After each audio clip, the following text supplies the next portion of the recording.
दर्शन साथीहरू, आज म एउटा रेसिपी ल्याइरहेको छु मणिपुरको डिसको बारेमा। सिन्जु भनिन्छ यसलाई अनि धेरै ग्रिन भेजिटेबलले काटेर बनाइन्छ। लु अब म यो सिन्जु बनाउन स्टार्ट गर्छु, आउनुहोस्। यहाँ मैले लिएर छु एउटा यौङचाक, अलिकति गँदे, कोबीको टुक्रा, पिरुप अनि 2 पोटी लसुन अनि यो ढोङ्ग्रे चाखवाई भनिन्छ यसलाई। चाखवाई उसिनेर रेडी गरिसकेँ मैले। अनि यी सिन्जु यी सबैलाई पिस पिस काटेर मैले एउटा प्लेटमा तयार गरेँ। बोइल गरेको गारी, स्वादअनुसार नमक, खोर्सानी यसलाई मिच्नुपर्छ।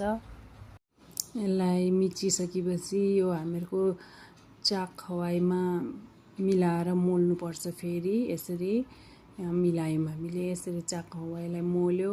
अनि यो तयार भइसकेपछि जो हामीले अघि सिन्जु भनेर काटिसकेका छौँ त्यसलाई फेरि मिलाउनु पर्छ। अनि यसलाई मजासँगले मोल्नुपर्छ, आस्तेसँगले, राम्रोसँगले। यसमा निमकहरू सारा सबैतिर लाग्ने गरी अनि यो मोलिसक्यो। अनि आजको मेरो खाने रेडी भयो।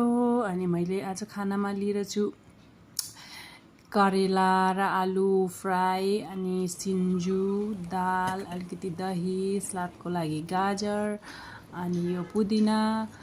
अनि मेरो खाना रेडी। अब इन्जोय गर्दा भयो मेरो खानालाई।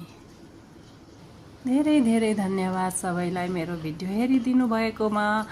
अनि कस्तो लाग्यो त मेरो भिडियो हेरेर भनिदिनु होला सबैले।